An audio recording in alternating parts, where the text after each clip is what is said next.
Anecdote a couple of days ago, and I want to share that with all of you before we get on to the call. This is a story about sunflowers, and it's a very interesting story. Which we all know that the sunflower is kind of known to keep looking at the sun when it's blooming and stuff. So there was a father and the son who were kind of moving in the fields, and they were enjoying the entire view of the sunflower fields, and every sunflower was kind of oriented towards the direction of the sun.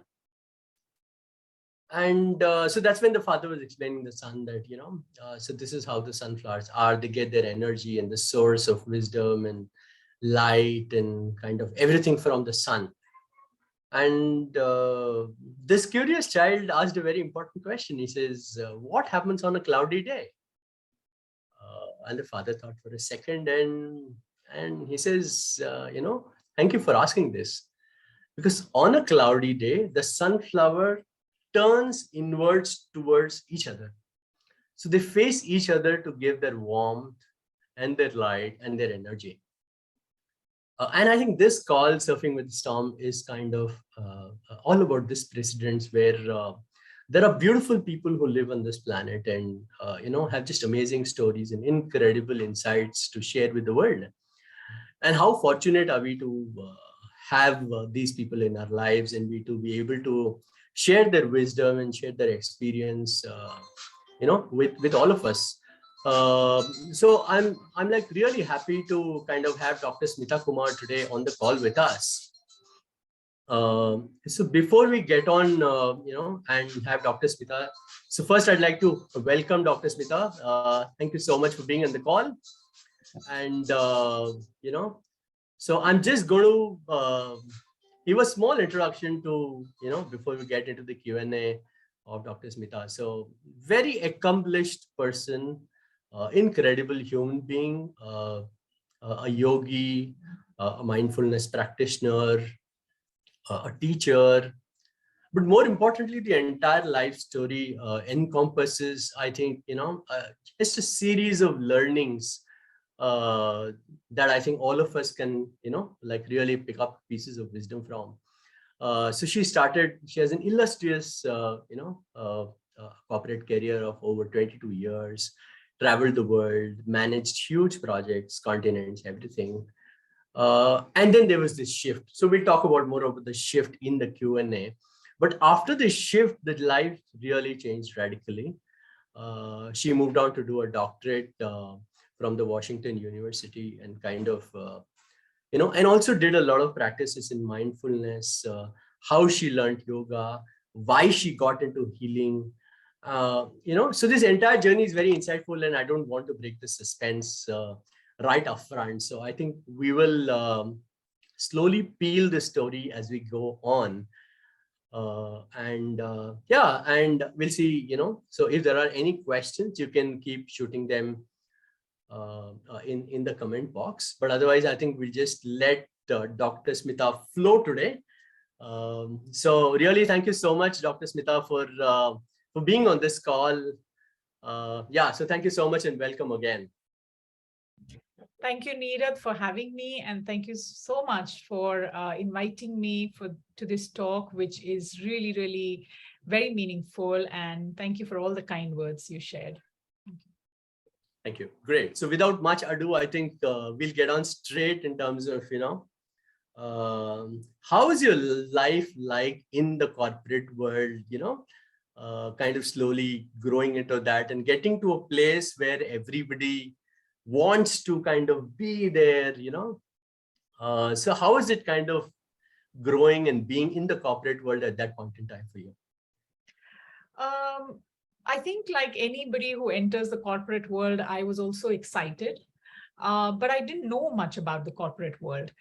So it was just going with the flow, literally. You finish your MBA, you get a job, and then it's more like just doing what is there on the job and learning. So there was a lot of learning that was involved. And the interesting part was that whenever people asked me the question, so where do you see yourself 5 years later? Because we were trained that this would be a typical question in the interview. but I never had an answer, because I Mm. didn't see myself in that way that, okay, what happens after 5 years or 10 years? It was more like, whatever I'm doing, am I having fun and am I learning?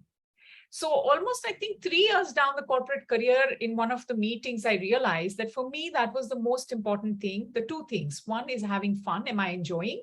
And am I learning? It was interesting as a ride. A lot of challenging assignments were thrown at me. I kept working and I kept growing. I was learning a lot. Very early in my career, I started managing teams of 15, 30 people, which soon grew to really 450 people. So while, just the learning part was very interesting, Mm. what I didn't understand at that time was the discrimination that I was facing as a woman, as a single woman or as a divorced woman. So those Mhm. were very, very, subtle things that were happening. There was nothing overt, but things Mm. like you're in a room full of men and they are all your contemporaries. On an average, they Mm. were 5 years older than me.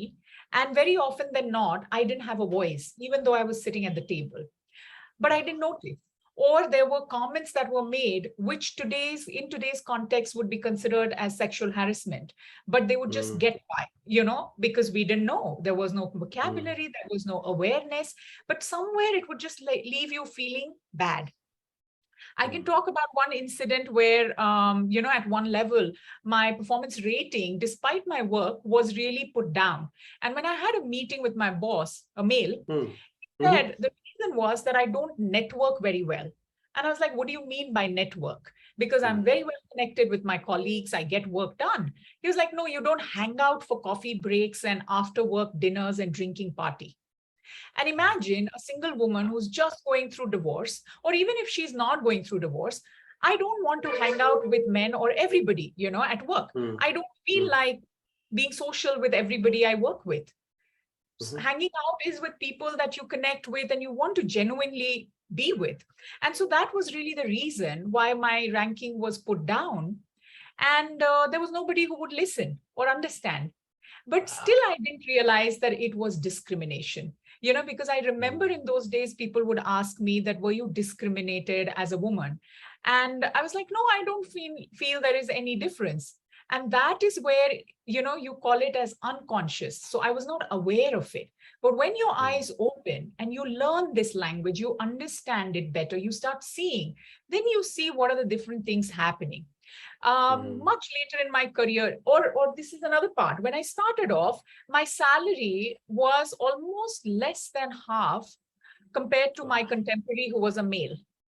And when I Mm. confronted my boss or the head of HR at that time, he just said, well, it is just hiring. This is how it happens. Have faith, trust us, we will make this work. And it took the organization almost 8 years to get me at par, right? And so day in and out, you feel like I'm doing the same work or sometimes even more, and my salary Mm. is less than half. So let's not even get into conversations like there's no pay difference and full Sure. ask, Sure. you know? Yeah. And so that was really something that was not very pleasant, but I loved working with people and team. And I got to really work with very good people very early in my career. And I think Mhm. somewhere that's where I learned a lot of things about work, professionalism, or just detail orientation, or how do you work on a project. Largely they taught Mm. me project management. So driving small scale, large scale projects. And when I came to my last role that I did in the corporate world, I was asked to scale a team of 150 to 450 in just 6 months. Wow. And imagine you're just 34 years old. You don't have all that wisdom and experience. You've reached Mm. there because you've been given assignments and you've been doing well. But Mm. nobody Mm. realizes that this leads to burnout. And that is where I was burning out slowly. So while Wow. everything was great on the face of it, and it looked like I was at the top of my career, vice president at just 34. And, but when I was leaving, I had this discussion with my director at that time for Asia Pac, and I said, I want to quit. And he Mm. said, why? You got the highest bonus. And I said, Mm. but I'm not happy. He said, what do you mean you're not happy? It felt like as if we were talking in different language. He Yeah. was talking Yeah. the language. He just wouldn't understand. And he pretty much thought that I had lost it. And maybe, looking back, I feel I did lose it because I just didn't want to see the space at all, because I just felt that one, personally, I had burnt out, but Mm, professionally, I felt that I was being used. The organization mm, kept asking me to do things. right. It was like making my team work 7 days a week, 20 hours a week sometimes, 20 hours a day Wow, sometimes. wow, And wow. whenever I would go back to them saying that, hey, this is not how we need to work, we need to take care of our Mm, people, the answer mm, I would get is that, oh, we are giving them huge bonus. Oh, we are giving them salary increase. And I'm like, but this is not care. And just because the people would listen to me, I can't be standing there asking them to do things which I feel is not right. anymore.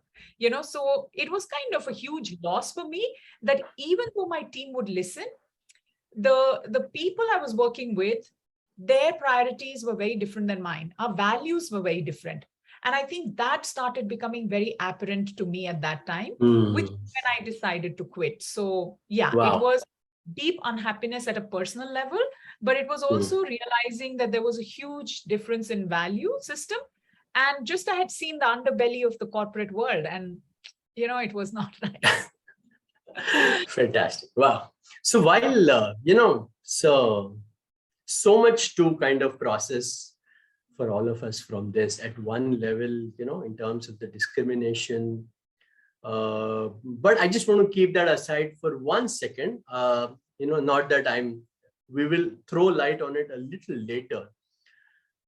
But, most of them aspire to be where you were even after 50, right? Like 50, 55.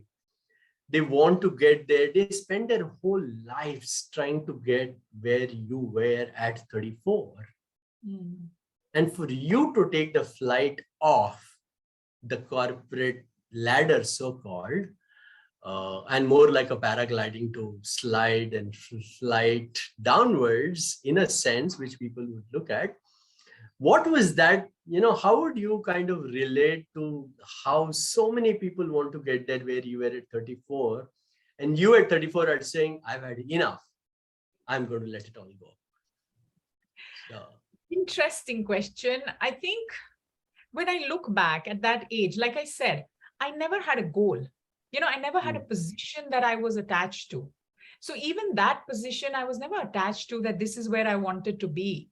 Or even when my director said that, oh, we are training or we are, mentoring you to be the next director in 2 years, it didn't mhm, excite me because that was never a goal. I liked doing mm, what I was doing at that time.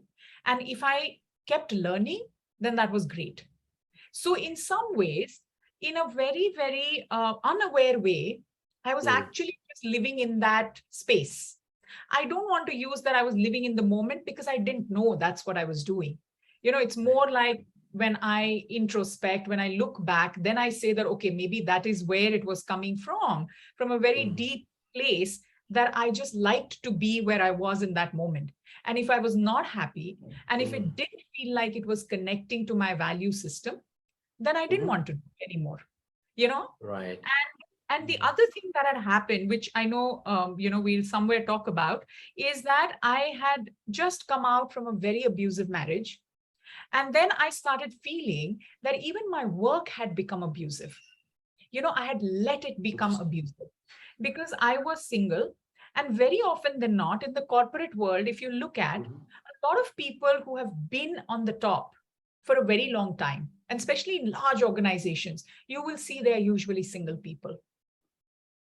And so I had ended up being probably one of those people where they would ask me to stay extra. They would give me more assignments because somewhere they knew I didn't have anybody to go to. I didn't have children to look after. I didn't have a house of people or other mm, responsibility. So they would keep right. asking to do extra all the time. And I kept doing because I had this sense of, duty, not because I Mm, wanted to shine so much, but it was more because of something is being put on my plate. But it never occurred to me when that something had become extra and when I had to say no. right. And that's what happens in abuse, that you Mm, may feel like, okay, this is just a fight between a couple, or an argument that is happening. But if it starts eroding something inside you with every fight, and somewhere you forget what you call it as just, stop recognizing the red flag. It crosses over, Mm. it becomes the abuse. So I started feeling that it was not a healthy space anymore. And some of my friends who knew me very well, but were not in that same corporate world, they used to tell me that it looks like that your workspace has become very toxic, just Wow. from hearing me. Wow. And so I think Sure. that really like a no-brainer for me at that time to just leave. And on the Mm. other hand, I would say that deep within, I knew that I needed to do something in the, I don't know whether I would call it social sector or not, but something in the space of education, something So I'll which, come to that, Smita. Smita, yeah. I think I just want to. So I think as a like just like a practice, I was hearing the background noise behind, and I heard a reverse. When the car reverses, there is this very specific sound that I heard. So I want to take you a little into the reverse. I think you hinted at this word in terms of having an abusive relationship and stuff. Most people in India do not want to talk about it. It's like very similar to cancer in one sense, saying shh, like don't tell anybody you have cancer, kind of thing, or this has to be within the house or the four walls and stuff like that. And so when you shared it, I thought maybe if you really are okay with it in terms of sharing what happens in that situation in terms of trauma, or what goes through the mind of the person who's being abused.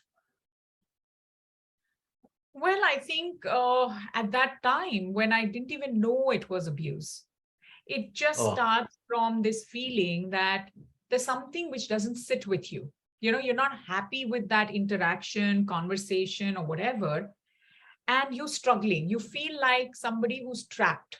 So I felt as if I was caged and I didn't know what to do. So imagine a bird that Mm. is caged, and it is not getting the food or water or whatever is basic, or you're not treating it well. And it's just doesn't know what to do. It feels helpless. And there is so much shame and stigma, especially with abuse, whether it is, in India or anywhere else, but more so in India. There's so much stigma that you don't know who to talk to. So even the closest of my friends, I couldn't even share with them that, hey, I think there's something wrong, or hey, this is what I experienced. Not forget about something's wrong. This is what I'm experiencing. Mm. I remember very clearly. It was 1 year down the marriage, and my very close friend, she met me. We were having lunch somewhere, and she looked at me and she said, "You don't look happy." And I didn't say anything to her. And she said, "Hey, you need to know that if you're not happy, you can get out of the marriage." And I just looked into her eyes and I said, "But I love him." Mm. So somewhere, this whole notion of love, the way Mm. it is used or abused, whether it is with me or with my partner, that we always think that, oh, I can't leave because I love him, or he will beat Mm. me up, or he'll be abusive, but then he'll come and say, "But I love you." So this codependent relationship that we get used to is Mm. something which is in itself very, very toxic. And I think because as a culture, we don't talk about abuse. In fact, the way we define domestic violence and abuse is also very contentious. And we very often than not, we see it all around us. Mm. Uncles, aunts, immediate parents, relatives, whatever. And it is so Right. normalized that you're like, oh, the father always gets angry. He has short temper. The grandfather always requires certain things in a certain way. This patriarchal society where the man's anger is always legitimized. And you always have to feel like you're walking on eggshells. I remember once talking to somebody, and I don't want to name them because I don't want to put them on a spot, but somebody close Yeah. to me, that, hey, there are certain things that are happening in my marriage. What do I do? And the person turned around and said, hey, men have testosterone and they tend to be aggressive. And, yes, you're laughing Yeah. because that's not okay. But at that Yeah. time, Exactly. imagine 20 years ago, a girl Correct. who's just 25, and I had not had any other relationship. This was my Right. relationship, and I was married. Mm. What do I do? And I am brought up in an environment where it is normalized. So I am completely caught like this person who doesn't know any better. and doesn't Right. know how to get out because I came from a family where there was no history of divorce. So Mm, I make the decision, and I had married out of religion. So in India, marrying out of religion is another big thing. So yeah. mine was the first marriage, which was out of religion. And I'm here now, 2, 3 years into the marriage, where I want to get out. So there was so much responsibility and guilt and Right. shame on me. And at the same time, this responsibility of protecting my husband's honor. Because the biggest thing is, if I tell anybody that he's abusive, that means next time that person looks at him and doesn't respect him. So it's almost like it's my responsibility to protect him, despite the fact that he's not being okay with me. Wow. Yeah. Oof. Okay. But I think Smita, very a very unique aspect which about this domestic violence in India is everybody thinks it happens at a very like the low income groups, the people below poverty line, they're living in trouble and stuff like that. Nobody ever seems to speak about educated people, people in the corporate sector doing so well and still having abusive relationship. Is that a taboo that you get into a certain social status and then you just don't want to share, or is it that you're okay with certain things, or how does one look at this, and how would you want them to look at this differently? Because so many women in the corporate world and so many men also are kind of going through this problem, Exactly. but somehow in the higher income group it's not spoken about, it's not spoken about widely. And so I just wanted to take your view on why do you think that is so. In fact, that's exactly the reason why when I started researching middle class women who come from pretty affluent background or who have education and they have great jobs, and it's not Hmm. just in India, even in the US, because my first research is based in the US. It Okay. is believed that domestic violence happens to lower socioeconomic strata of the society. So world over, that is a stereotype. Second, 1 in 3 women globally experience physical or sexual abuse in their lifetime. So imagine, even in this forum right now, we don't know how many people are attending and how many are women. 1 in 3 Hmm. women have experienced. In India, the numbers get even worse. It's 40%. And that is only reported data. And in India, people don't report. So I don't even want to get there into, how bad the numbers are in India to Hmm. say Hmm. that, right? So yes, there is huge stigma about losing face. And even now, my last research was done in India, and I did it with a lot of women who work in the corporate world or teaching or otherwise. And again, they're doing very well for themselves financially and education wise.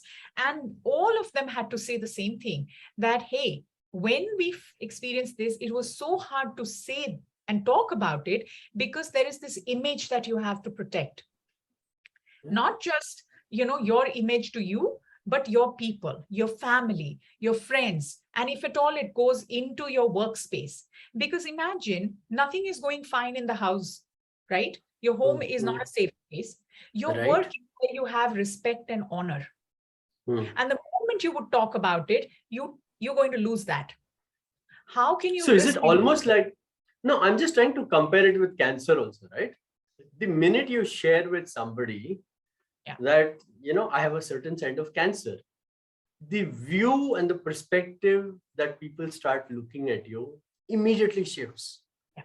It's either comes from a space of, I would say sympathy. Empathy is still a very distant process. But I think not only sympathizing, but also, like in Hindi, they say ki, "Arey yaar, ye to tera karmo ka phal hoga." This will be something that you kind of deserved in your karma at some point in time. And you become the victim Yeah. of the process than kind of a person, who's actually going through it. So he knows what he's going through or she is going through it. But instead, somehow the whole thing is always reversed on the Absolutely. person going through it. So where do you think is that gap, that fallacy of understanding, that lack of, or is it that attachment to that who I want people to like? you know, like we always like that segment or that part of me to be loved by somebody. This part I will keep in the hiding. Right. So, you know, I'm in a sense protected mentally in that process. So where do you think this fits? I think all of it that you've talked about. So it's very similar from that perspective when you compare it to, Hmm. cancer in that sense. One of Hmm. the things that happens, which you talked about, is victim blaming. In cancer, when you said that, oh, tumhare karmo ka phal hai. Exactly the same way. If I'm the one who's talking to somebody saying, oh, my husband beats me, or this is what I experience at home, immediately, Are Hmm. tumne hi galat kiya hoga. You would have done something wrong to deserve this. That is the first Hmm. statement that comes, you know. And Hmm. the other thing is, you also start believing that, yes, it is my fault, even before somebody else is saying to you, because of the social conditioning, you are believing that I did something wrong to deserve this. Because, see, this person is somebody I love. I'm supposed to live with this person, not just for this lifetime, but 7 lifetimes as per Indian philosophy or belief, right? So, Hmm. in that Hmm. context, how can it be that there's something so wrong? So to defend and justify, you start saying, you get into self-blaming. So there's self-blaming, Hmm. there is victim blaming. And because of all this, there is re-victimizing of the victim. So for example, I'll tell Hmm. you this lady who was a doctor in Bombay, came from a very affluent background, everything great, married to a doctor partner. And then Hmm. the person, when she goes to the police station to say that this is what my husband does, and the police starts telling her, you must have done something to deserve it. He's your husband. So this is a Unbelievable. statement that keeps coming to you all the time. Yeah. Especially when you are a woman. I'm not talking about a man, because for men it is another space, because there's so much more stigma for them to even talk about it, because there's so much honor and whatever that they have to Yeah. lose when they say they are the Hmm. victim of the case. But just to stay with the women, there's so much shaming that comes from Yeah. outside. And there's the cost of you leaving is so high that you just don't want to risk it, because there's something, even if it is a false image that you're protecting an Hmm. image. The moment you talk about it, there's pity or there is blame. Those are the two things start coming. And the third thing that happens to women is exploitation. Even when it is middle class women, there are two people who tried to exploit me were my best friend's husbands when I was Oh. divorced. Right. People who you trust the most. Forget about, I'm not Hmm. even talking about sexual harassment at work. That also happens a lot. So in Hmm. my Hmm. second research, that's when I talk about the paradox. Because what happens is you're finding work as very fulfilling. You have a great sense of achievement and you're putting everything you have behind you. Hmm. Mhm. But on the other hand, there are men who are trying to take advantage of you, because the notion of a divorced woman is that she is supposed to be sexually more active. And so now that she's single, she's ready to sleep with anybody. So your boss, your colleagues, whoever want to jump at you, they are trying to take advantage. So now with all these things, how often do you think a woman would take the risk of coming out and saying, hey, I'm in an abusive background and I want to do something about Wow. So I think one of the people who are actually tuned into this call had a very interesting point. So he says that our culture at one end worships women in the form of Durga or Saraswati or Parvati and all that, and yet there is just so much oppression. When you always talk, there is this so much oppression of the women. It's like such a huge contrast that we see at both ends in our country. And wow. So after having really gone through so much that you have gone through, Smita, it's not easy for a person to step into a different life without something in between, right? There has to be some practice, some things that you kind of came your way, something that you wanted to kind of make that as yours to give you that peace, that harmony. What was that step for you, and how did you manage to get out of this shit, if I may call so? it?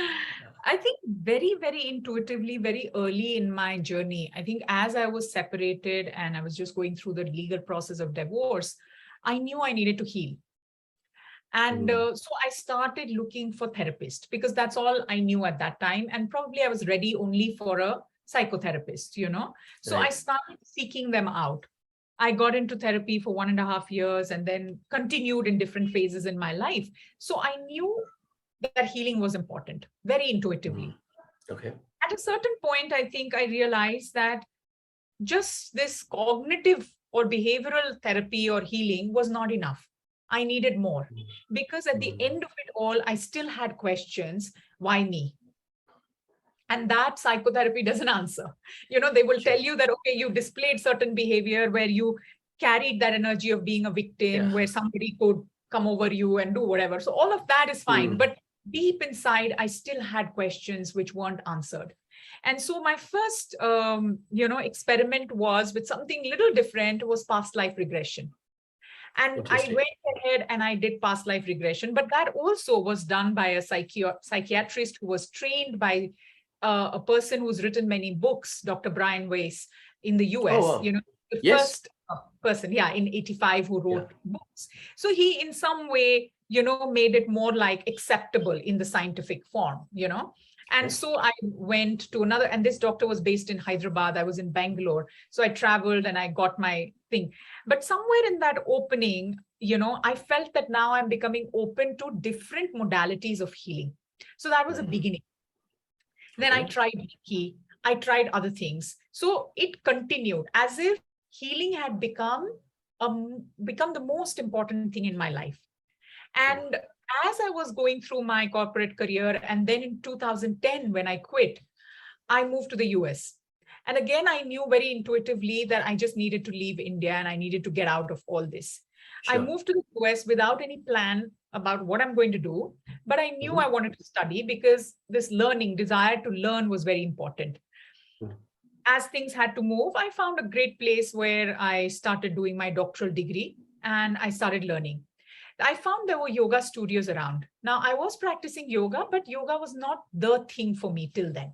It was yet Okay. another way of just practicing something which I knew was more than physical. And I used to always say that it is my mind, but nothing more than that. It hadn't consumed me, I went to the US and I found the studio where I wanted to practice. And the only thing was, as a doctoral student, even though you've got years of corporate experience, when you move from India to the US, the money is not the same value. So I was like, we call Sure. it the poor doctoral student. Imagine an expat life in Philippines where I'm being driven around. I go to Washington, DC, and I have to think whether I'm going to spend these $2 in getting a bus ride, or should I walk 45 minutes so that I can get a coffee? So the life had changed dramatically, but I was just loving the whole thing of being a student. Coming back to the point, I knew I wanted to do yoga, but it was so expensive that one yoga class was at least $12 or $20. And $30 was my weekly groceries bill. So I couldn't do, yoga class by paying. I found out that there's this studio where they gave free yoga classes to students or people who worked in NGOs. Only thing they needed to do is to clean the studio once a week. So for 2 years, I cleaned their studio, their toilet, and everything once a week just to get free yoga. And so, that's a story for another Walking time. with a badge of honor, having 450 people working under you, to cleaning toilets and the yoga rooms. Oh, amazing. You are something else. Yeah, so go on. Yeah. Yeah, and that's another time story where I will tell you that how in the beginning, I would cringe, cleaning the public toilet. Cleaning your toilet is different than cleaning a public toilet. And so I would be wearing gloves and everything and doing it. And after 3-4 months, I didn't care. It was like just cleaning your shelf, Of course, I took care of hygiene, but mentally it had stopped bothering me, And so, yes, that led me into a very different world. Because suddenly I was opening up in ways that I didn't know I could. For example, people started telling me you should do a yoga teacher training and become a teacher. I didn't want to just again get onto this ride of yoga being another fad, and but somehow things happened that I needed to help them with some training manual. So I said, okay, I'll do a teacher training. You won't believe, in a place like US, These people paid almost $20,000 over a period of 3 years to get me into 3 or 4 different teacher training programs. I didn't even have to pay a dime. Wow. And then to go and Wow. live in New York City, which is so expensive, for Yeah. 10, 20 days to do a teacher training. I didn't know people, but there were people who opened their homes, their 1-bedroom homes for me to stay for 10 days. And I did Wow. all the training programs like that. So one of the most beautiful things that happened, I found my teacher there. You know, I always say that my life really runs a different way. People come to India to find their spiritual guru and their, and learn yoga. I had to go to Hmm. Washington, D.C. and New York to do that. Good. So yeah, I Interesting. found my Yeah. teacher. And so that Wow. they say that something changes. I didn't realize what was changing because you're really Mhm. going into it just like flowing. But Mm. later on, you realize how things have started changing. And in that space, I met such amazing people who were either psychics, healers, intuits, or just different people, with different siddhis and abilities. In India, we call them Right. siddhis. And I had experiences where in the beginning, of course, my rational mind was like, oh, I'm not sure. What is the proof this is happening? Or this is right, or this is wrong. But when you start opening, all those Mm. questions just fall apart because it is somewhere resonating with you. So I always say that my practices are more grounded in yoga and also in Buddhist teachings, Okay. especially Thich Nhat Hanh's mindfulness practices. So I never met him, but I always listened to his YouTube videos. I read a lot of his books and I started practicing meditation. I also went and did Vipassana at some stage in my life. So all these things almost became like my survival kit, part of my survival kit.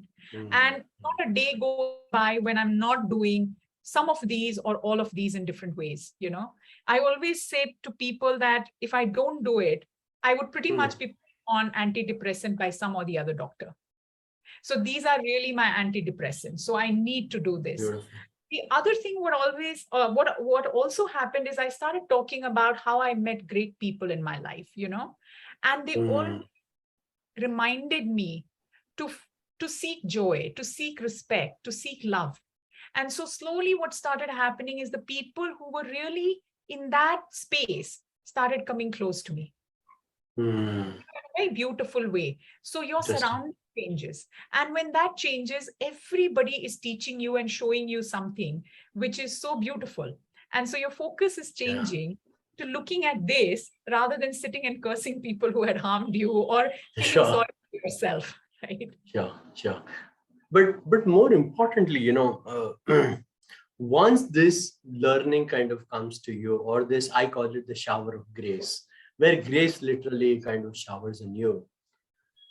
How do you manifest this to take it to more people? How do you translate this into an action of service, an action of compassion, an action of love? What was that translation for you after all this immense joy and kind of the guidance from teachers? So what was that for you? I think two things I would talk about. One is one of my research participants. In the research, I call them co-researchers, and the pseudonym she had is Shanice, African-American woman living in New York City. She had told me that, Smita, you need to write about it. You need to talk about it. And in those days, I was very inhibited, and I was hiding under the word modest, but it was not modest. It was still my ego talking, where I said, oh, Right. who am I to talk? Why should I write a book? Why should I talk about it? But the reality is what she said is that you can't talk to everybody one-on-one, but your book and can reach them. And imagine a person who's sitting in a shelter because she doesn't have a place to go to and she's been thrown out from a house. If she finds your book or your article, how it could impact her. So you need to talk about it. The second thing is my yoga teacher, who's been teaching in New York City for the last 55 years. He's 86-year-old man. He had a very traditional yoga learning from a guru from Rishikesh in 1960s. He always says that the biggest charity that you can do is share your spiritual knowledge. And I think that is something which a lot of wise people have shared, whether it is in the space of spirituality or otherwise, that if you don't share this knowledge, it becomes like a pond which starts stinking. So the river has Right. to, water has to keep flowing. And so he kept saying that it is something which is your obligation. If you have tasted this fruit, you have to share it with others. You can't just say that I am the only one who's consuming it all the time. Beautiful. And Yeah. I think because I was so blessed to have such a beautiful yoga community and otherwise people who sponsored me, who had me go through all the training programs all for free. I think in the last almost 10 years, it is so happened that very rarely I have had money coming my way because of yoga and sharing mindfulness.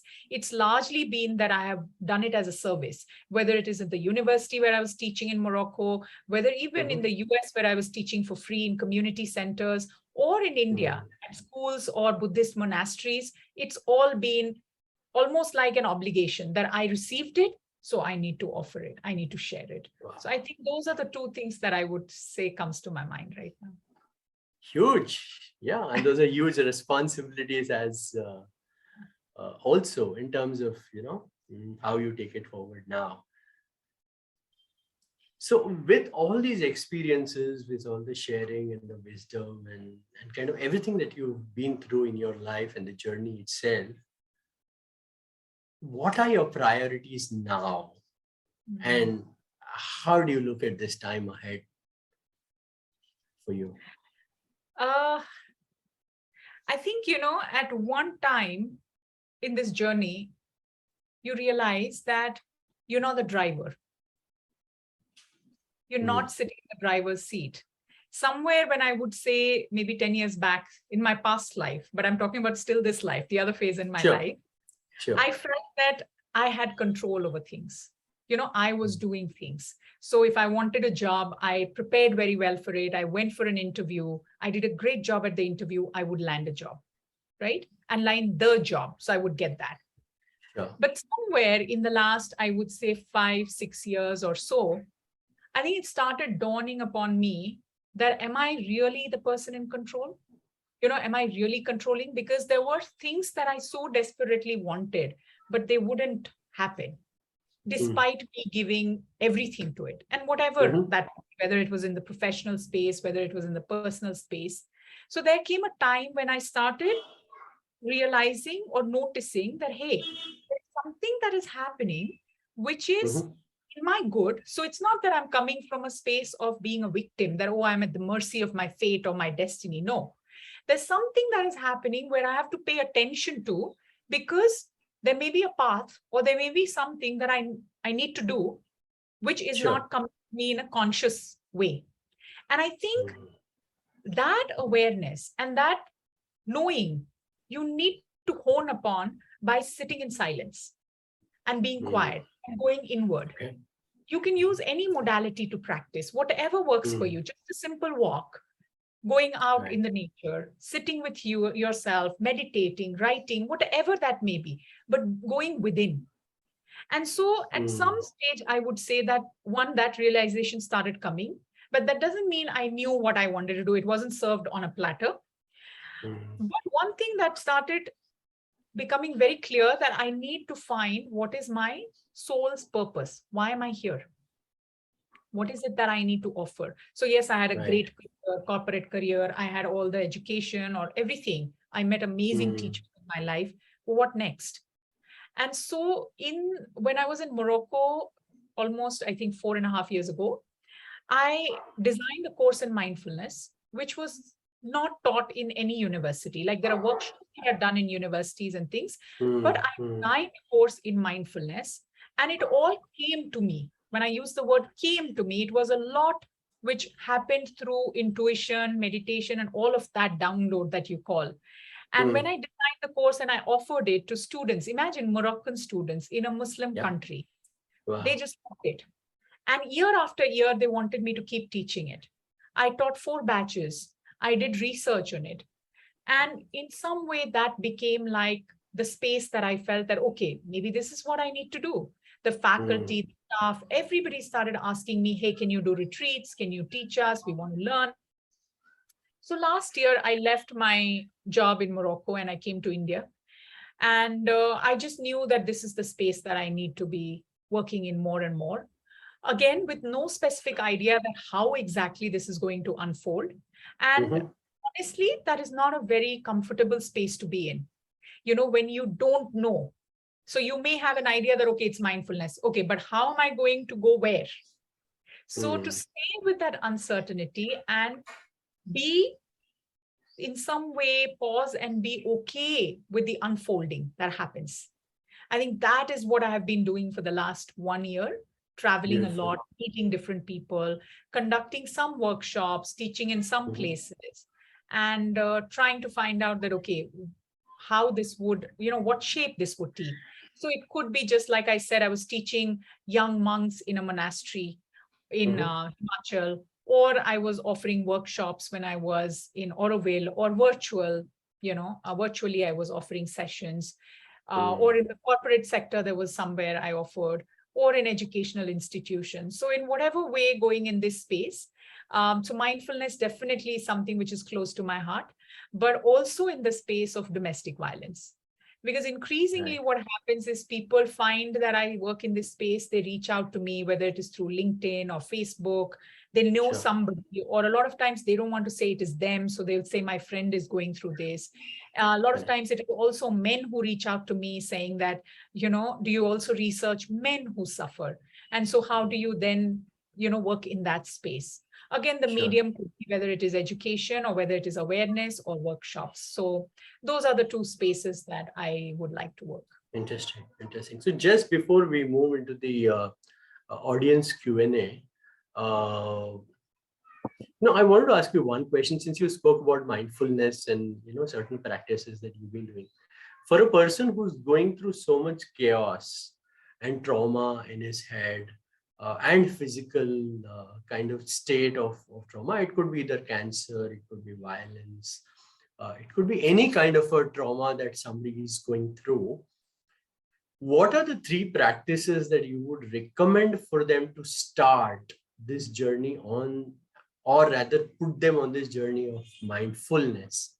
Just 3 practices, if you may kind of. That's a tough one. Sure. Uh, I think the first thing that comes to me very intuitively is that um, for them to find something Mhm. that will connect them to them, even for a little bit, whether it is writing, whether it is walking, whether it is speaking to somebody that they can trust, and they can Mhm. confide in, Right. but acknowledging and talking about what they are experiencing, whether it is physically, emotionally, spiritually, whatever, that they're going through. Because a lot of times what happens is, because any of this, what you talked about, whether it is cancer related or whether it is violence related or any other trauma that you're going through, it is hard to talk about it. Mm. And when you talk to somebody, the other person also is more often than not equipped to receive it, or is scared to Mm. see you in pain, so they want to dismiss it and want you to move to a happy space immediately. Okay, I've Right. listened to you, but let's just move to a happy space. Let's talk about positive things. This positive thing has become so abused now that you don't let people stay with the uneasiness.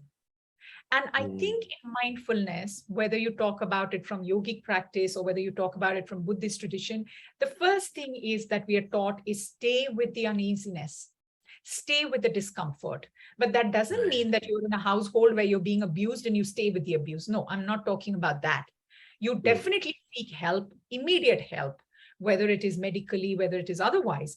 But you try to give yourself a voice, whatever Mm. may work for you, in however way.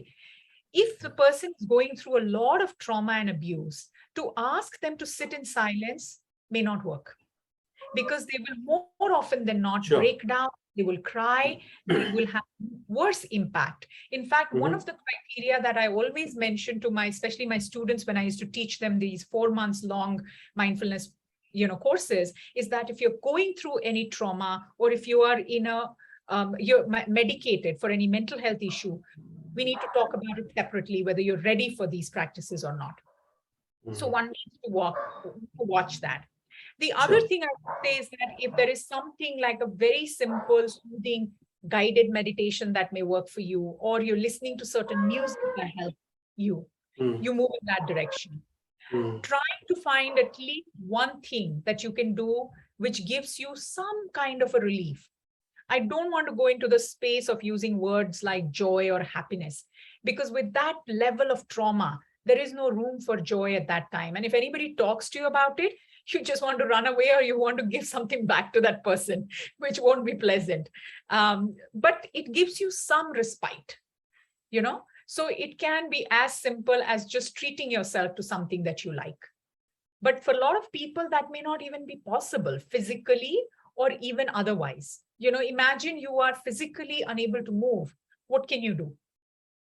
So I remember one of the person who said, I just loved listening to some of the chants in the background. So can you play something that you like, something that gave you happiness once upon a time when you were a child or when you were in a happier state or a healthier state? Can you listen to something? Can you talk to those people? Those are the kind of things that I may say, that you can explore or experiment with, because what worked for me may not work for you. And in yogic tradition, they always say that you have to meet the student where the person is. You can't say that, okay, these are the practices that works, so you do it and it'll be fine for you. No, you have to literally cater to and customize it. sure, absolutely. Great. Thank you so much for these amazing insights. I couldn't be more grateful, Smita, for these. So now I think we just like to, if the audience has any questions, you can just either type it or just raise your hands and we'll kind of, open the, or rather unmute you. So if you have any questions, I think this is a great time. We still have about 5 more minutes before we close this. So feel free to ask any question that you may have. I think we'll give the participants a few seconds to. Okay, there is a one raised hand. Yeah, please go ahead.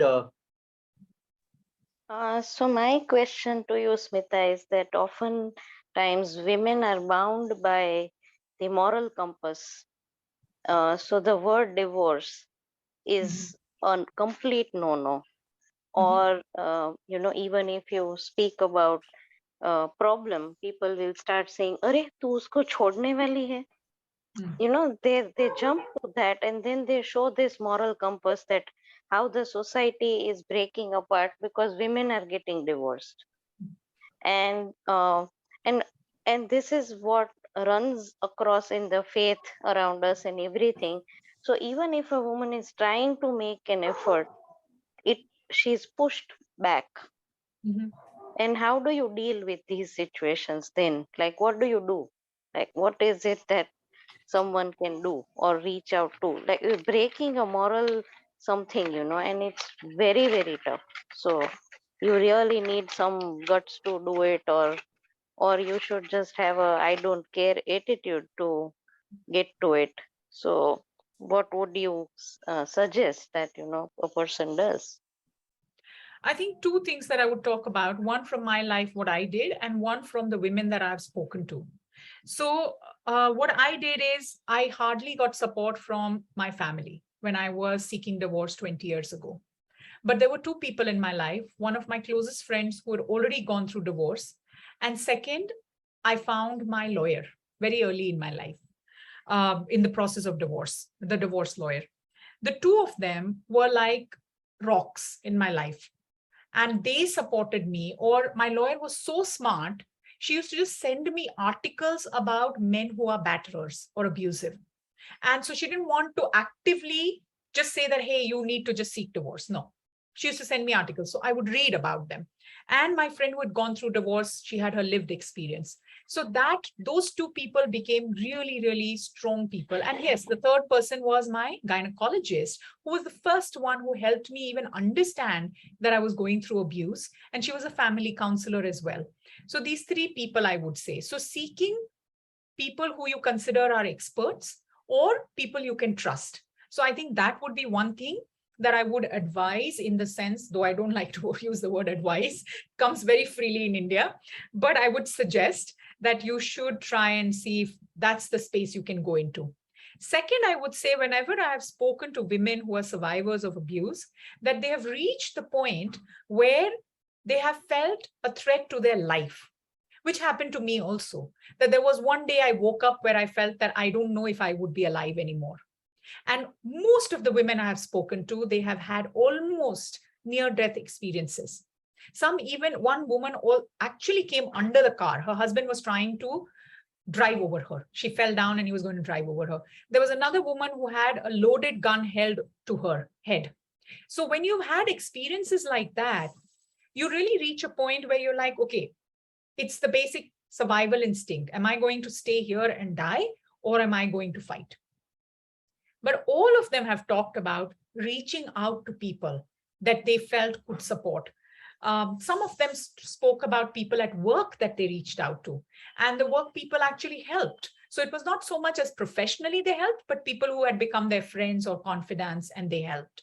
Because in middle class women, one needs to understand that there are no shelters. You can't go to a shelter for help, because there's more stigma. And second, you may not even know, because you yourself carry the stereotype that, oh, those shelters are for people from lower socioeconomic class. The lady who works in my house needs to go to that shelter, not me. Though you can go. There are people who would help you. But trying to find out your people and your support group, I think that would be the first thing. But yes, you do reach a point, like you said, Sheetal, that you have to say that, okay, I don't give a blah for this, because I've reached a point where my life is in danger, or my child's life is in danger, or I cannot live like this anymore. So I need to get out. Thank you so And much this for that. one, And I also have an additional, connected question. Sorry, I just want to know more. But one another thing, so when you go to a therapist, let's say you're moved out and you go to a therapist and the therapy is going on. And what is the point where you understand that now I don't need therapy? Because you mentioned something about re-victimizing. And I have seen a lot of people, or a couple of my friends, who keep taking therapy. And I'm like, aren't you done? Isn't it like 7 years since you are in therapy? And, so when do you pick up yourself and get out of it? So more from the space of that, they start becoming dependent on the therapist to create some magic, while they will still be in the same state of being a victim, or revisiting the episodes again and again. So when to break the whole cycle of being in therapy forever? Is there something like that? I don't know, I'm just asking. Yeah, sure. I think a very, very good question, but a very difficult one to answer, because there's no straightforward answer for that. Because there are people I know who've stayed in therapy for a very, very long time, or I myself, over a period of time, may have gone into therapy for different things or over years. In one way, they say healing is a continuous and a lifelong process. It's like addiction. Once you are an addict, you will remain at risk. And so you have to always watch out. Similarly, once you've gone through an abusive experience, whether it was child abuse, whether it was abuse as an adult, you're always prone to being in an abusive scenario. So you have to watch out. Now, it is up to you and your therapist to decide when the therapy for now is over. I think if I recall my discussions with my therapist, I have checked in with them that, hey, I get a sense that I'm done. It's almost like going to a doctor and saying that, I think I'm cured. I feel cured now. Do I still need to continue with the medicine? And the doctor will say that, no, but I think you still have symptoms, or we still need to run a course, or whatever it is. Or the doctor will say that, no, the medication is over and whatever, and we can stop right now, or you can move on to other things. What I have come across is that there are some therapists who are advising their clients that along with this therapy, they also get into things like, mindfulness stuff or other things to, improve their life overall and regain this control on their own life, get that empowerment, But I've also known of people who've not had very pleasant experiences, whether it was once or twice that I had, where your therapist is not that person who's helping you move on and you continue in that zone. So I would say that there's this word where they say that you have to be discerning. So you have to keep that thing constantly there. That do you discern whether your therapy is over? Do you need another therapist, another modality of healing, or is it done? Yeah, thank you so much. Thank you. You were. I think we're in time for just the last question. And this question is very interesting. It says patriarchy is almost pathological in India. What can we do to decimate it? Sooner or later, we have to, right, in terms of this entire patriarchal format that we are in.